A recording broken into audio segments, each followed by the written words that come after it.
Buenas tardes, Padre Obispo. Buenas tardes al pueblo de Dios que conecta con nosotros en este ratito de caminar. De caminar en la fe, dando pasito a pasito. Estamos haciendo ejercicio de la tarde. En la tarde. Con este solazo. Pero es el sol de la luz, de la sabiduría, que el Señor nos va iluminando. Un saludo cariñoso a todos y a todas que conectan con nosotros a través de Católica Radio. Y las redes sociales que también, ¿verdad?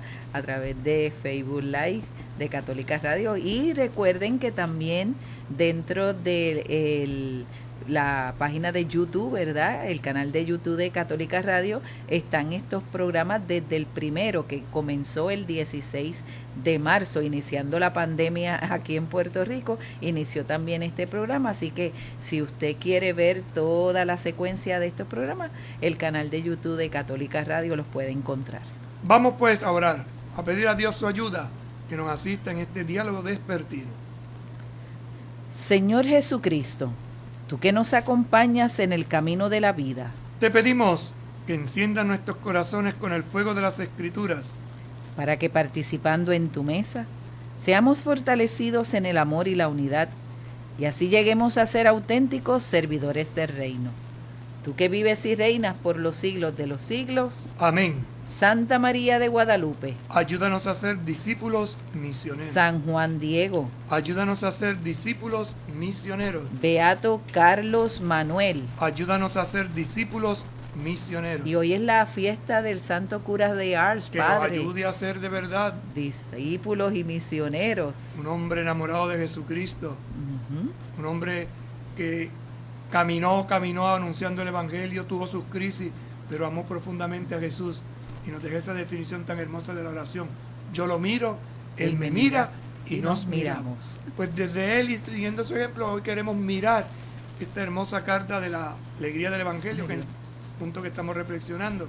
Y estamos en los números del 217, donde empezábamos en el programa de ayer, el bien común y la paz social, pero estamos en estos 4 principios, ¿verdad?, que el Papa nos quiere iluminar, ¿verdad?, a la luz de estos 4 principios sobre que nos orientan específicamente en el desarrollo de la convivencia social y la construcción de un pueblo donde las diferencias se armonicen en un proyecto común. Es interesante porque sin querer queriendo, en víspera de primarias, pues nos está tocando reflexionar estos temas que son interesantísimos a la hora de tomar decisiones que les pueden ayudar a ustedes, los que van a participar en las primarias, a tener unos criterios de a quién eligen o nos proponen como candidatos para las próximas elecciones. Y el Papa nos decía, a la luz de estos principios y a la luz de esta realidad que nosotros vivimos como pueblo, ¿verdad?, en esta preparación para las primarias y próximamente unas elecciones, pues la Iglesia nos ilumina también y nos acompaña a cada uno de nosotros para darnos luz, para nosotros ver ese tiempo que es superior ¿a qué? Al espacio. 4 principios. Enunció en la hermana el primero. El tiempo es superior al espacio. Hoy vamos a dialogar sobre el segundo principio. La unidad prevalece contra el conflicto. Hay un tercer principio. La realidad es más importante que la idea. Y el 4º principio, el todo es superior a la parte. Vámonos pues con el segundo principio. La unidad prevalece sobre el conflicto. Y nos dirá el Papa Antes de entrar ya esto está creando conflicto. Ajá. Porque está hablando de unidad. Y uno se pregunta, ¿cómo que la unidad prevalece sobre el conflicto? Sabemos que un conflicto siempre genera, ¿verdad?, división, diálogo fuerte, palabras a veces, ¿verdad?, que pueden ser incluso en algunos casos ofensivas. Pero vamos a ver qué nos quiere indicar el Santo Padre con esta orientación. El numeral 226 dice: el conflicto no puede ser ignorado o disimulado. Léalo otra vez. El conflicto no puede ser ignorado o disimulado. La deuda externa, por ejemplo, es un conflicto que no puede ser ignorado o disimulado. La Junta, famosa. Y así todas estas situaciones que estamos viviendo en el país. Por eso es interesante, no le tenemos que tener miedo a los conflictos, no los podemos ignorar y menos disimularlos. Hay que mirarlos de frente y tratar de buscar soluciones y alternativas. Ha de ser asumido Entonces el conflicto no puede ser ignorado o disimulado, ha de ser asumido. Y lo que no se asume, no se redime, dice San Irineo. Es decir, tenemos que partir de la experiencia concreta. ¿Qué puedo yo hacer? ¿En qué puedo colaborar como persona, como parte de un pueblo? Pero si quedamos atrapados en él, En el conflicto, ¿se entiende? perdemos perspectiva, los horizontes se limitan y la realidad misma queda fragmentada. Es decir, si no lo asumo y quedo atrapado, me enredo, pierdo la perspectiva. Mi perspectiva es mirar el conjunto, ¿verdad? Los horizontes se limitan. Nos pasa lo que a los caballos, perdonen la expresión, nos ponen gringolas. Y no miramos para nada, ni al lado ni a la izquierda, solamente lo que está señalizado. Y la realidad misma queda fragmentada, porque no veo la totalidad. Cuando nos detenemos en la coyuntura conflictiva, perdemos el sentido de la unidad profunda de la realidad. Cuando nos detenemos en la coyuntura conflictiva, es decir, cuando nos quedamos en el conflicto estancado ahí, perdemos el sentido de la unidad, de lo que es total, en esa realidad que me lleva a mí, o me debe llevar a mí, o te debe llevar a ti, a tomar una decisión clara, precisa y concisa para el bien común, sobre todo de la persona. Ante el conflicto, algunos simplemente lo miran y siguen adelante como si nada pasara. Se lavan las manos para poder continuar con su vida. Entonces vamos a ver ahora distintas actitudes. Unos simplemente lo miran y siguen adelante. Eso nos recuerda a la parábola del buen samaritano. Aquel sacerdote que vio y siguió adelante. El levita lo vio y siguió adelante. Pero el samaritano se detuvo. Se lavan las manos para poder continuar sus vidas. Pilato se lavó las manos y continuó con su vida. Otros entran de tal manera en el conflicto que quedan prisioneros, pierden horizontes, proyectan en las instituciones las propias confusiones e insatisfacciones y así la unidad se vuelve imposible. El caso de Pedro en el huerto de Getsemaní. Se envolvió en el conflicto, sacó la espada y le cortó la oreja al otro. Qué interesante, para que ustedes vean cómo el Evangelio nos presenta distintas escenas que tocan la realidad y que yo, hombre o mujer de fe, creyente, tratando de iluminar la realidad, encuentro en la Sagrada Escritura una palabra que me dice, caramba, pues si esto ya pasó. Pero ¿qué hizo Jesús en ese momento? Le dijo a Pedro, guarda la espada, porque mi Padre me daría ángeles que podíamos resolver, pero no es así como lo vamos a resolver. Es otro el camino. Correcto. Muy importante tener esto presente, hermano, porque como decía al principio, algunas mentes simplemente miran y siguen adelante, como si nada pasara, o se lavan las manos. No, vamos a ver, ¿dónde me ubico para que la conversión en este proyecto de nueva evangelización toque mi vida, toque mi realidad y ayude el caminar de mi pueblo? Pero hay una tercera manera, la más adecuada, de situarse ante el conflicto. Ahora el Papa da la clave. Es aceptar sufrir el conflicto, resolverlo y transformarlo en el eslabón de un nuevo proceso. Felices los que trabajan por la paz. Repita eso porque esta es la clave que el Papa nos da. Hay una tercera manera, la más adecuada, de situarse ante el conflicto. Sí, que desviamos las dos anteriores, ¿no? Los que miran y siguen adelante, los que entran y se quedan prisioneros. Pero hay una tercera, dice el Papa, dice, cuidado que hay una tercera.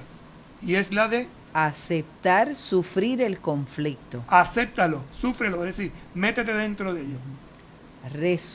Resolverlo. Resuelve, busca alternativas, da soluciones. Transfórmalo. Cámbialo. En el eslabón de un nuevo proceso. Eslabón es una argolla. Entonces esto es interesante porque es una argolla nueva que se une a la gran cadena, a esa cadena de transformación. Felices los que trabajan por la paz. Un eslabón de un nuevo proceso. Hay un proceso, pero ese eslabón lo hace nuevo. O sea que las argollas en las cadenas es lo que hace que la cadena se extienda. Correcto. Entonces, llegó hasta aquí, pero si le añado ¡clac!, encaja perfectamente. ¿Y cuál es es la bienaventuranza. Los que trabajan por la paz. Entonces, si yo tengo conciencia de ser un artesano de la paz, entro en el conflicto, no para dejarme envolver, no para lavarme las manos, pedir de largo, no, sino para tratar de buscar unas alternativas. Eso no quiere decir que no salga herido, eso no quiere decir que no salga golpeado, eso no quiere decir que no salga muerto. Pero aquellos que mueren por Jesús, por la causa de Jesús, experimentan una vida distinta, una vida nueva, que a la larga florece. De este modo, se hace posible desarrollar una comunión en las diferencias. Fíjense entonces cómo se desarrolla la comunión en las diferencias. Esto es precioso, porque cómo crear comunión en la diferencia. Si es que pensamos que la comunión es un uniforme.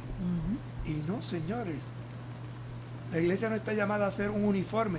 La iglesia está llamada a vivir la comunión. Pero una comunión en las diferencias. En las, no en la. En las. Así que son muchas. Son muchas.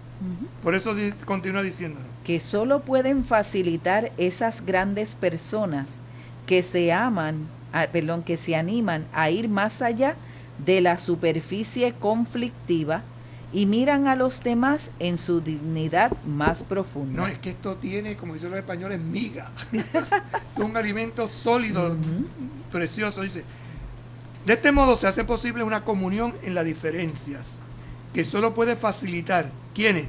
Esas grandes personas que se animan a ir más allá de la superficie conflictiva y miran a los demás en su dignidad más profunda. Ejemplo de esto, Gandhi luchó por lo que creía, la libertad de su pueblo, la libertad de su gente.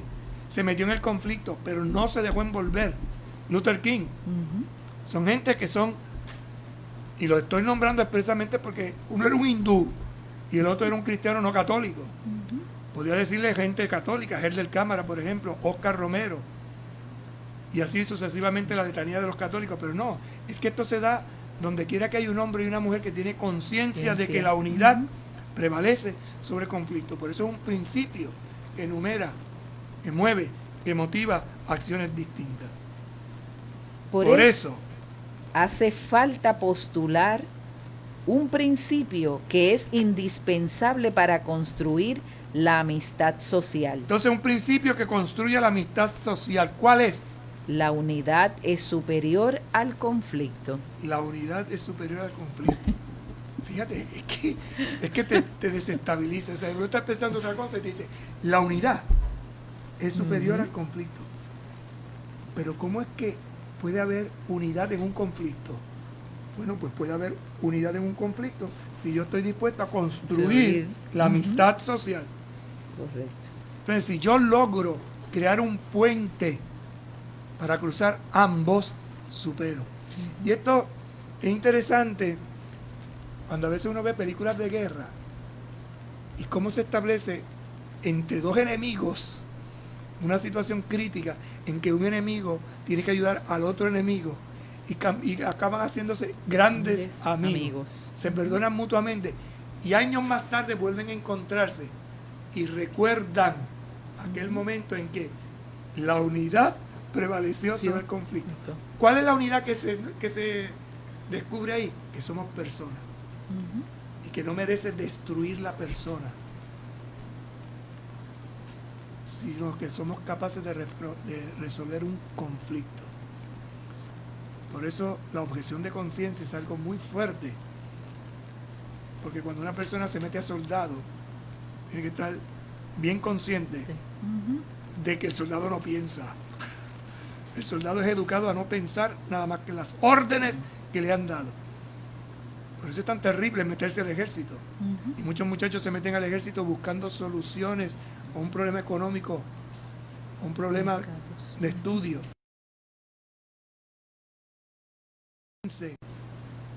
O que les destruyen su capacidad de toma de decisión. Porque un soldado después no sabe decidir otra cosa. Y como se dice en educación, lo desprograman para hacer simplemente lo que diga el señor. Haga esto, Señor, usted no piensa, usted sigue órdenes. Sí, señor. Terrible, ¿no? Terrible.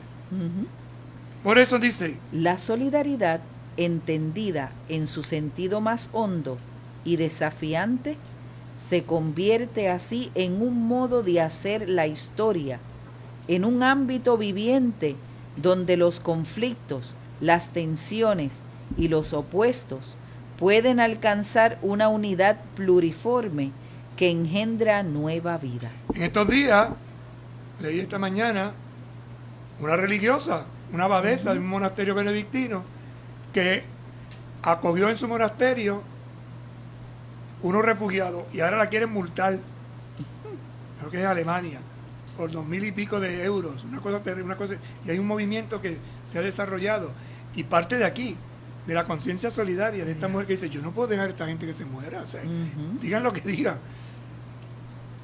Y te meten en el conflicto de decir, pero ¿hasta dónde llega el ser humano? Claro, porque si a esa lo hace ella, que es una monja, entonces la iglesia está metida y entonces vuelven al ataque. Pero ¿a quién nos llama Jesús a atender? A los más vulnerables, a los más necesitados. Pobres. Por eso esto es un conflicto muy serio. Y cristianismo es algo más que prender velita. Perdonen lo que voy a decir. Quizás alguno se pueda sentir un poco impactado, ¿no? Más que prender velita, llevar un rosario o leer Biblia. No. Hay gente que ha olvidado que la palabra se hizo carne. Y ahora quieren hacer de la carne palabra. Es curioso, ¿no? ¿Cómo que? Pues sí, Dios, que es la palabra, el Hijo de Dios se ha hecho carne. Y ahora nosotros nos empeñamos en que esa carne se vuelva palabra. ¿Qué quiero decir con esto? Que se vuelve un bla bla. Mucho decir, pero poco actuar. Por eso el Papa dice, hay que tocar la carne del Hijo de Dios, que en los pobres, en los ofendidos, en los maltratados, en los vulnerables, se hace presente. No es apostar por un sincretismo, que es una mezcla, es una síntesis. Ni por la absorción, me chupa, de uno en el otro, sino por la resolución en un plano superior que conserva en sí las virtualidades valiosas de las polaridades en pugna. Es decir, hay cosas que crean conflicto. Puede ser de frontera. Un conflicto, ¿no? Pasa con lo más, mire, con lo más sencillo. Nosotros hablamos de la frontera de los grandes países, pero usted tiene un problema con el frontera del vecino que está al lado suyo, que le tira la basura para su casa. Ahí hay un conflicto. ¿Cómo resolver ese conflicto? Pues recojo más basura y se la tiro al otro. Y acaban en una guerra. Y van a la corte y no sé. O el vecino que le mueve la cerca, que le mueve la verja y se la sigue moviendo. Y sigue moviéndosela para quedarse con todo el terreno. Es un conflicto, eso hay que resolverlo. Pero aquí mismo dice, te da las claves, ¿no? No es aportar por un sincretismo o porque me absorban. No. Hay que buscar solución. Pero esto hay que hacerlo conservando en sí las virtualidades valiosas de la polaridad en pugna. ¿Qué es lo que está en juego? Derechos. ¿Qué es lo que está en juego? Deberes. ¿Qué es lo que está en juego? La persona. Yo no tengo derecho a hacerte daño, porque tú eres igual a mí. Yo soy igual a ti. Y mis deberes terminan donde comienzan los tuyos. Y a veces esto lo olvidamos. Y cuando creamos niños egoístas a más no poder, después vemos las consecuencias que esto trae. Este criterio evangélico nos recuerda que Cristo ha unificado todo en sí, cielo y tierra. Lea eso otra vez, porque esto tiene unas implicaciones que no nos hemos dado cuenta de lo que... Esto lo oímos muchas veces en la liturgia. Lo escuchamos, lo leemos, lo rezamos, pero no lo entendemos. Mire lo que dice. Este criterio evangélico nos recuerda que Cristo ha unificado todo en sí. Ha unificado, lo ha hecho uno en sí. Y ahora vamos a ver qué quiere decir esto. Cielo y tierra. Cielo y tierra. Dios y hombre. Tiempo y eternidad. Carne y espíritu. Persona y sociedad. Usted sabe lo que acaba de leer ahí, hermana. Toda una cinta revolucionaria de lo que es el cristianismo. El cielo y la tierra en Cristo es uno. no existe un cielo y no existe una tierra, existe una unidad. Y yo llego al cielo por la tierra. Y desde el cielo llega la santidad a la tierra, porque es uno, es un puente, y el puente es Jesucristo. No solo eso, Dios y hombre, el hombre y Dios, en Jesucristo. Si encarnación es que Dios se metió en la humanidad, ascensión es que la humanidad se metió en la encarnación, y eso no se puede separar. Y nosotros empeñamos en estar separando. Dios allá y nosotros acá. El cielo allá. Ay, porque yo voy para el cielo. Tú estás en el cielo. Si es que entiendes que en Jesucristo ya el cielo ha llegado a nosotros, porque el reino de Dios está entre nosotros. Tiempo y eternidad. Si ya yo estoy en la eternidad, por eso en la liturgia dice, Dios Todopoderoso tenga misericordia de nosotros, perdone nuestros pecados y nos lleve a la vida eterna. Y nos lleve en la plenitud. Pero ya estamos en la vida eterna. ¿Cuándo comenzó esa vida eterna? En el bautismo. Son elementos de fe. Por eso es que a veces no entendemos del todo. Es decir, que yo estoy viviendo la eternidad. Sí. Y su eternidad puede ser un cielo o puede ser un infierno. Y por eso hay gente que vive en un infierno y lo dice, es que esto es como el infierno, o esto es como el cielo, o el purgatorio. Entonces no es un espacio, es una vivencia. Y esto es interesante para que veamos lo que significa Jesucristo, que carne y espíritu están unidos, que persona y sociedad están unidos. Y que lo que yo hago en contra de una persona lo hago en contra de la sociedad. Y cuando yo ataco a la sociedad, ataco a la persona. Por eso Jesucristo es algo más que un mito. Jesucristo es el único Salvador, el mediador. Por eso nos dice: la señal de esta unidad y reconciliación de todo en sí es la paz. Cristo es nuestra paz. Y de ahí San Pablo, ¿no? En Cristo hemos sido reconciliados. Conciliar es poner en paz. Y esto lo hemos logrado en Cristo. ¿Cómo? ¿A través de qué? De su muerte, de su entrega. Venciendo la muerte, venciendo el mal, en la resurrección ha empezado una vida nueva. Esta es la fe, esto es lo esencial. Anunciamos tu muerte. Proclamamos tu resurrección, pero ya en el aquí y en el ahora de la historia lo estamos viviendo. El anuncio evangélico comienza siempre con el saludo de paz, y la paz corona y cohesiona en cada momento las relaciones entre los discípulos. Jesús se anuncia, ¿no? La paz sea con ustedes. En la liturgia lo hacemos continuamente, la paz. Y la Eucaristía termina diciendo, pueden irse en paz. La paz es posible porque el Señor ha vencido al mundo y a su conflictividad permanente, haciendo la paz mediante la sangre de su cruz. Haciendo la paz mediante la sangre de su cruz. Pero si vamos al fondo de estos textos bíblicos, tenemos que llegar a descubrir que el primer ámbito donde estamos llamados a lograr esta pacificación en las diferencias es la propia interioridad, la propia vida siempre amenazada por la disposición dialéctica. Lea eso otra vez. Pero si vamos al fondo de estos textos bíblicos... Sí, si vamos a lo más profundo de los textos bíblicos que ha citado el Papa brevemente. Tenemos que llegar a descubrir... ¿Qué tenemos que llegar a descubrir? Que el primer ámbito donde estamos llamados a lograr esta pacificación en las diferencias es la propia interioridad. Es decir, que dentro de nosotros mismos se da la guerra interna. Esa guerra que se da en el corazón. Por eso dirá Jesús que lo que hace daño es lo que sale del corazón. Y del corazón salen las malas pensamientos, las malas acciones, etcétera. La propia vida siempre amenazada por la dispersión dialéctica. Una dispersión dialéctica de pensamiento. Es decir, sí, pero no, tú sabes, sí, bregamos, pero tal.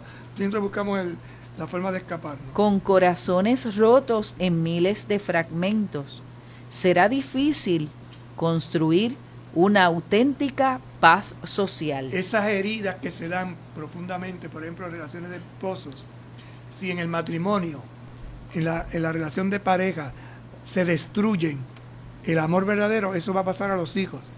Y vendrán los divorcios. Y de los divorcios viene entonces la separación. Y esto es como un virus que se va pegando, ¿no? Y lógicamente va destruyendo. El anuncio con corazones rotos, Ajá. repetimos, en miles de fragmentos, será difícil construir una auténtica paz social. Si no tengo paz interior, no voy a tener paz familiar, no voy a tener paz comunitaria, no voy a tener paz social, no voy a tener paz eclesial. Pausamos y en breve regresamos. Con un paso de fe a Cristo verás, con un paso de fe a Cristo verás, con un paso de fe a Cristo verás, con un paso de fe a Cristo verás. ¡Los cuatro! Moverás las montañas, caminas sobre agua, caminas sobre fuego.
Continuamos compartiendo con ustedes esta exhortación tan hermosa del Papa Francisco sobre la alegría del Evangelio en el mundo actual, y nos encontramos en la tercera parte del capítulo número 4 y estamos compartiendo estos cuatro principios, ¿verdad?, que nos orientan específicamente en ese desarrollo de la convivencia social y la construcción del pueblo de Dios. Nos encontramos en este momento compartiendo con ustedes la unidad prevalece sobre el conflicto. Y nos quedamos entonces para iniciar el numeral 230, donde el Papa nos dice: el anuncio de paz no es el de una paz negociada, sino la convicción de que la unidad del espíritu armoniza todas las diversidades, supera cualquier conflicto en una nueva y prometedora síntesis.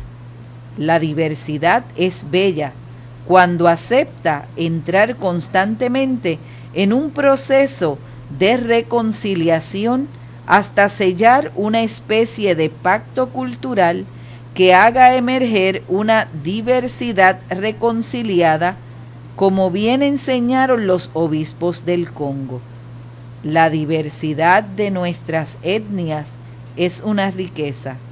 Solo con la unidad, con la conversión de los corazones y con la reconciliación podremos hacer avanzar nuestro país. ¿Qué insiste el Papa en este número? Que la unidad del espíritu armoniza todas las diversidades. La unidad del espíritu armoniza, equilibra. Vamos a leerlo otra vez.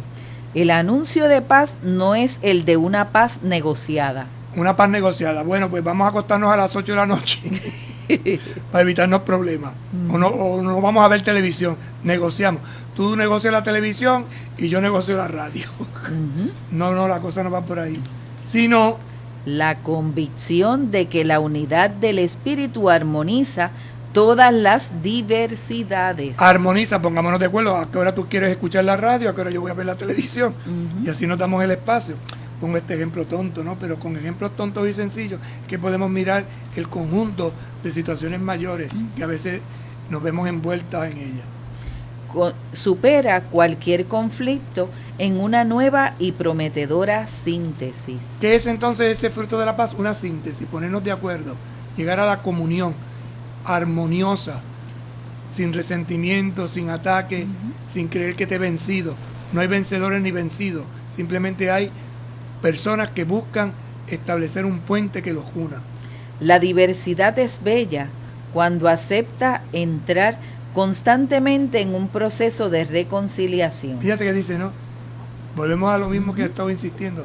Entrar en un proceso. Es bella. ¿Qué es lo bello? El proceso, aceptar que hay crecimiento y que somos capaces de superar, que somos capaces de mejorar. Y si somos capaces de superar y mejorar, somos capaces de avanzar. Y si somos capaces de avanzar, construimos juntos. Y esto entonces crea una verdadera armonía. Hasta sellar una especie de pacto cultural que haga emerger una diversidad reconciliada. Es lo que podemos ver, si se puede utilizar esta comparación, en un cuadro de un paisaje. El pintor logra armonizar la realidad que ve y la plasma en un lienzo. Y de los diversos verdes que hay, de los diversos colores, va creando una obra. Y en esa obra manifiesta, expresa, plasma esa realidad que él visualiza interiormente, pero que toma vida a través de la mano que le está pintando. Es hermoso. Y esto lo adquiere o lo realiza aquel que es capaz de contemplar. Entonces nos damos cuenta que la contemplación es más que una acción, es sobre todo un estilo de vida.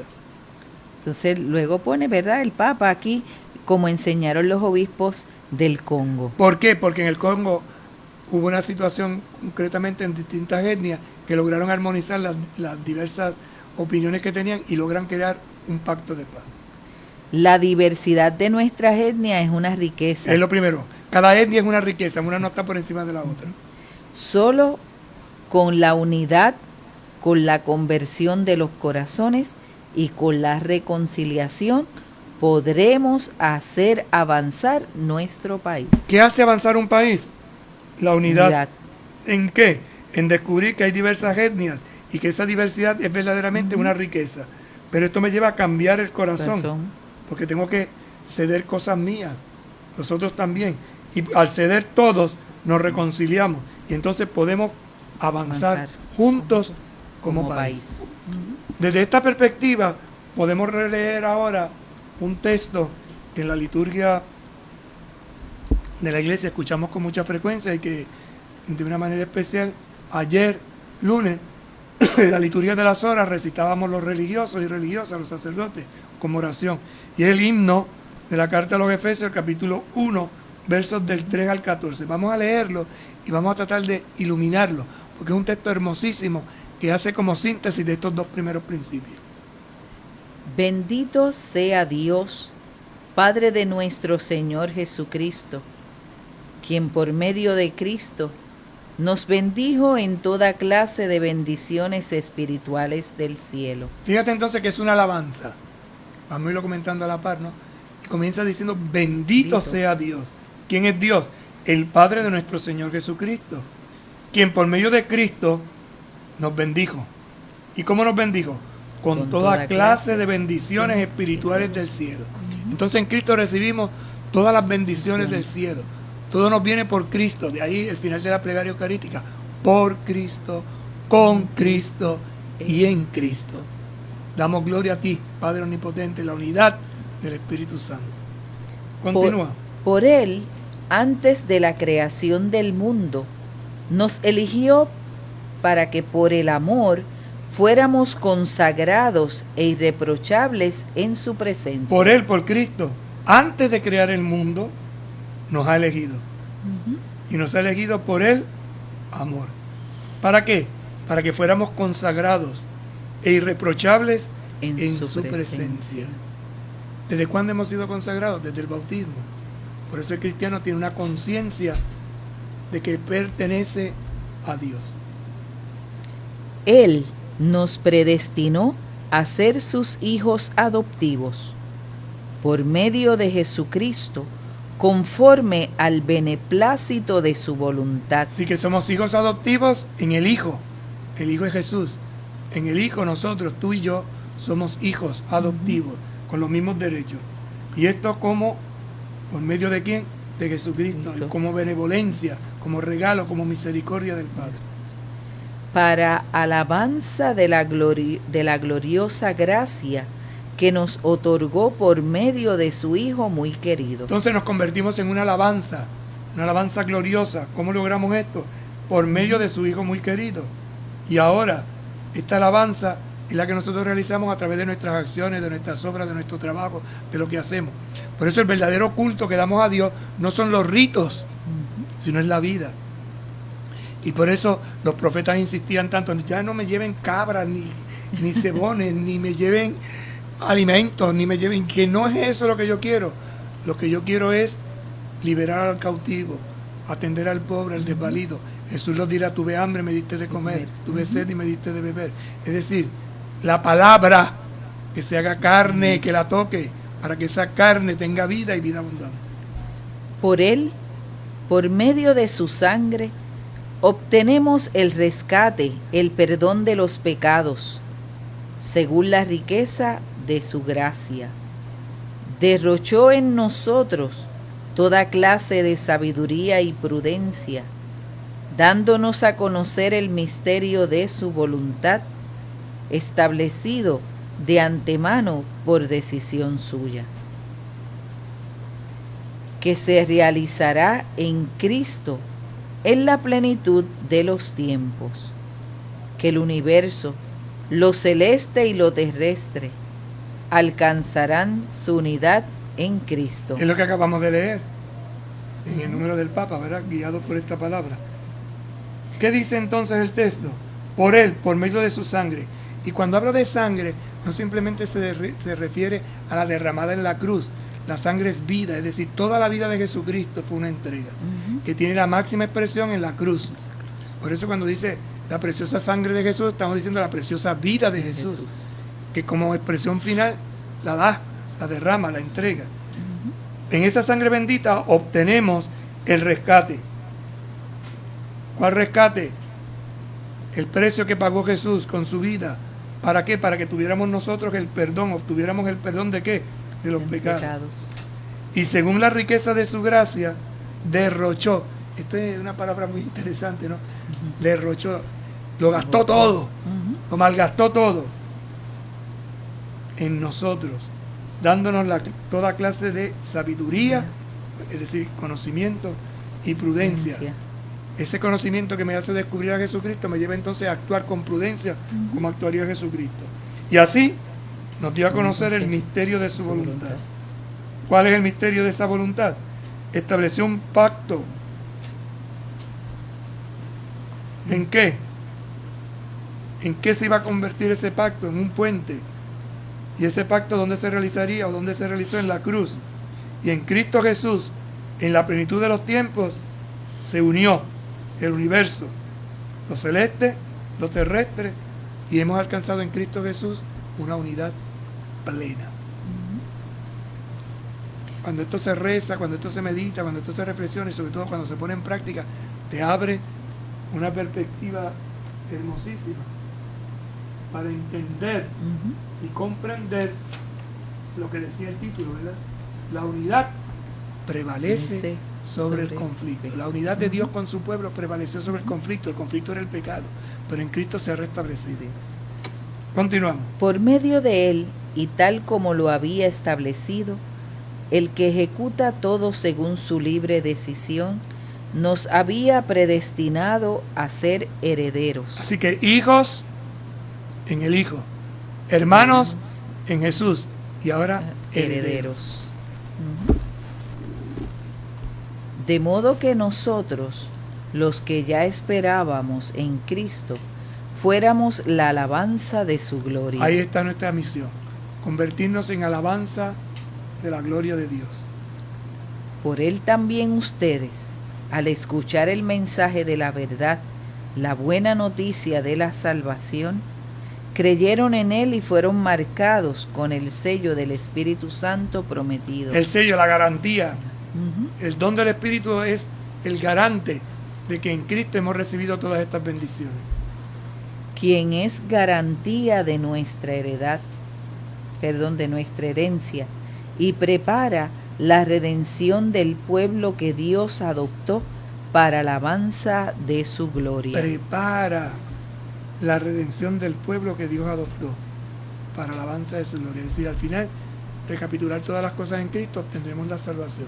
Todo un proyecto nuevo, distinto, diferente, que nos lleva a una vida distinta, nueva, a una vida de servicio, a una vida de amor. Como ven, la Escritura ilumina, y esta Escritura que ilumina nos presenta ese proyecto de salvación. Pasamos entonces al tercer, ¿verdad? Al tercer principio, que será: la realidad es más importante que la idea.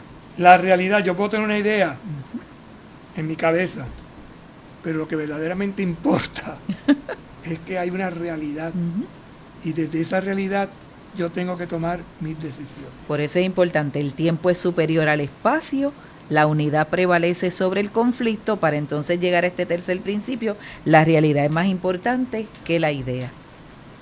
Nos dirá el numeral 231, el Santo Padre, dice: existe también una tensión bipolar entre la idea y la realidad. La realidad simplemente es, la idea se elabora. Entre las dos se debe instaurar un diálogo constante, evitando que la idea termine separándose de la realidad. Así que volvemos poquito a poco para que no nos enredemos. Sí. Léalo otra vez. Existe también una tensión bipolar entre la idea y la realidad. Ya nos dijo ahorita que había otra tensión entre plenitud y límite. Ahora nos dice, hay una tensión bipolar entre idea y realidad. Una cosa es la idea y otra cosa es la realidad. Ay, yo que me imaginaba, sí, pero la realidad es otra cosa. Casa. Me dan el concepto de casa. Yo tengo una idea de la casa, pero cuando veo la realidad de la casa digo, wow, y esto es, pues esto es. La realidad simplemente es. La realidad simplemente es. Esta es la casa, esto es lo que hay. La idea se elabora. La idea. Entonces yo tengo una idea de una casa, yo tengo la idea de un trabajo, yo tengo la idea de esto, pero cuando me abro los ojos digo, ay, esto es.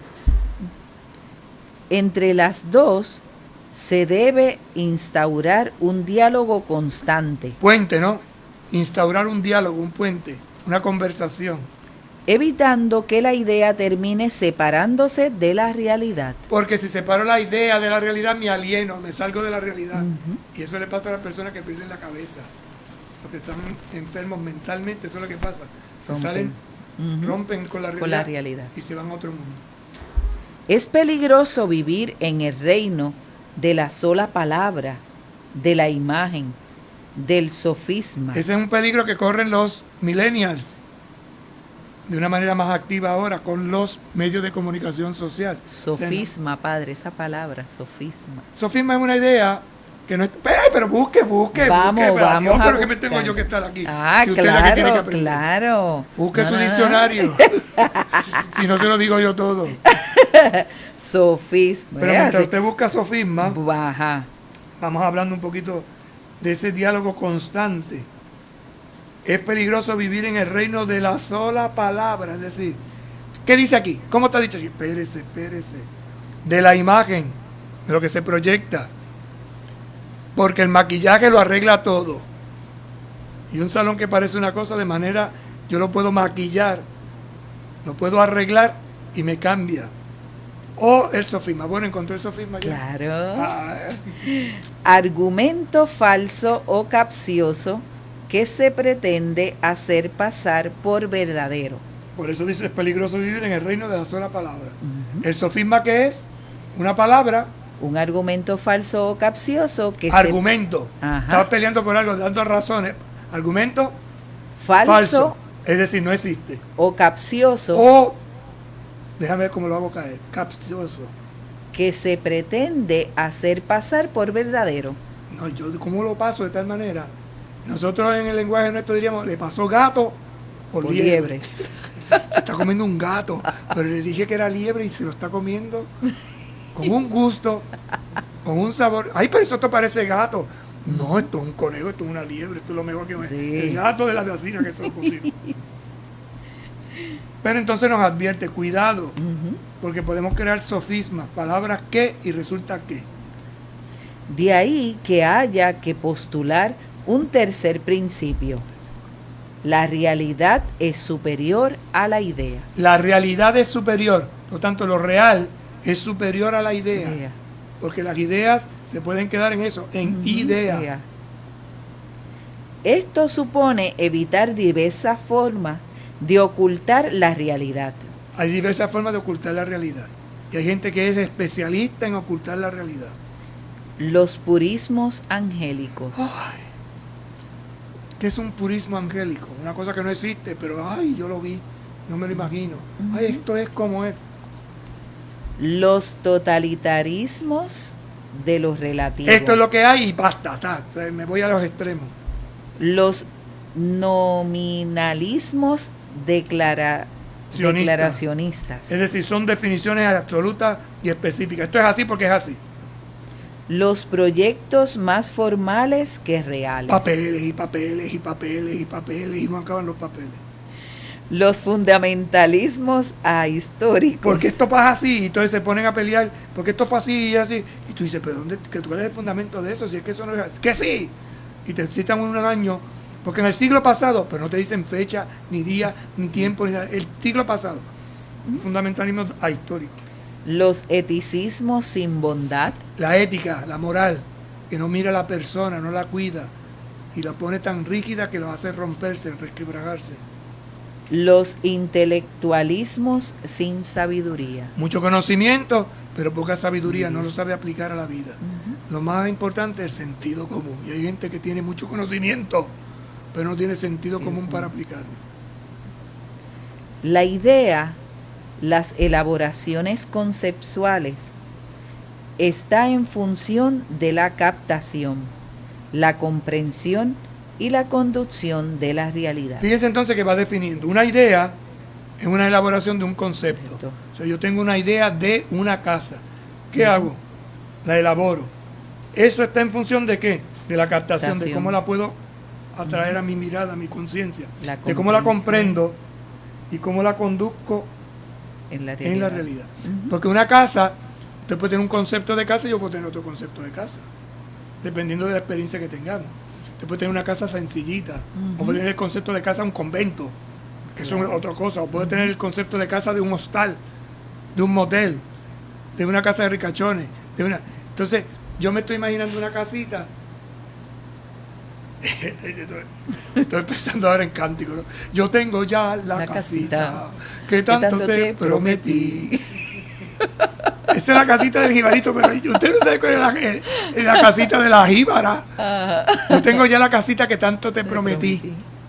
Cuando ya llega a la casa y dice, ¿y esto es? Pues esto es. Yo tenía te la una prometí. idea, pero la realidad fue otra. Pues, correcto. Pero como es romántico. Y así. Y después sí le cantó la canción. Y algunos se quedaron con la canción y ahí quedó. La idea desconectada de la realidad origina idealismos. ¿Ve? La idea desconectada de la realidad, idealismo. Y eso, y yo me imagino una cosa, y cuando abro los ojos, Y nominalismos ineficaces. la describo, pero que eso nunca se puede aterrizar. Que a lo sumo clasifican o definen, pero no convocan. ¿Ve? No me atrae, no me hace sentirme que eso es mío, que es parte de mí. Simplemente se quedó. Hoy estamos de refranero, lo que el viento se llevó. Lo que convoca es la realidad iluminada por el razonamiento. Lo que convoca es una realidad iluminada por el razonamiento. Una casa, ¿cómo la vamos a hacer? Y entonces nos sentamos y la programamos y la definimos y hacemos el plano y tal. Pero no simplemente me quedo así en lo etéreo, ¿no? Hay que pasar del nominalismo formal, es decir, casa, nominalismo normal, casa, al formalismo. A la objetividad armoniosa. ¿Qué va a tener esa casa? ¿Cuántas habitaciones? Sala, comedor, cocina, especificándolo, ¿verdad? De otro modo, se manipula la verdad, así como se suplanta la gimnasia por la cosmética. Este es un refrán de una aplicación práctica, ¿no? Filosóficamente hablando, es decir, gimnasia por cosmético. Cosmético. Es decir, hay que hacer, usted quiere adelgazar, te tiene que hacer gimnasia. Tiene que hacer un ejercicio que le va a costar, pero entonces se cambian los cosméticos. No, pues tú te cambias el pantalón, pues te pones un pantalón más ancho y ya te crees que ya hiciste, para dos ejercicios que hiciste ya tienes gimnasia. Ya rebajaste. Ya rebajaste. Nada, eso no hay que ver nada. Y ahora viene la aplicación dura. Hay políticos e incluso dirigentes religiosos que se preguntan por qué el pueblo no los comprende y no los sigue, si sus propuestas son tan lógicas y claras. Aquí empiezan las crisis, ¿no? Pero ¿por qué no me siguen? ¿Por qué no me entienden? Vamos a ver la razón. Posiblemente sea porque se instalaron en el reino de la pura idea y redujeron la política o la fe a la retórica. Retórica quiere decir a la palabra, lo que decíamos ahorita, la carne se hace palabra. Quieren volver la carne a palabra, darle marcha atrás. Otros olvidaron la sencillez e importaron desde fuera una racionalidad ajena a la gente. Vendieron una idea que no es conforme, que no va con, que no aterriza Exacto. en este hecho que estamos viviendo. Y hasta aquí nos trae el tren, se nos acabó el tiempo. Una vez más, seguimos reflexionando, pidiendo al Señor que nos ayude, que nos ilumine.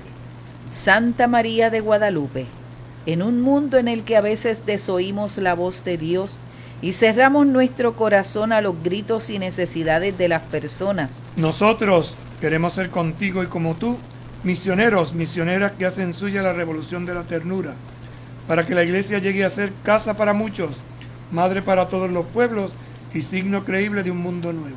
en estos momentos en estos tiempos de pandemia, ayúdanos a poner corazón ante donde la enfermedad ha provocado muerte, soledad, pobreza y desesperanza. Madre de Dios y Madre de la Iglesia, queremos guardar como tú la palabra de Dios y hacer la vida con generosidad y alegría. Acompáñanos en nuestro camino, para que no busquemos otra cosa que seguir a Jesucristo y buscar en todo la gloria de Dios. Amén. Amén. Que el Señor esté con ustedes. Y con tu Que espíritu. les bendiga y les acompañe el buen Dios Todopoderoso, Padre, Hijo y Espíritu Santo. Amén. Nos vemos mañana. En este su programa, Está perdida el mi camino, se le camino perdió de el fe. camino. Se me perdió el camino por el pasito a pasito. Bueno, pero de Hasta todas formas, mañana. mañana nos vemos. Mañana nos vemos. Buenas tardes.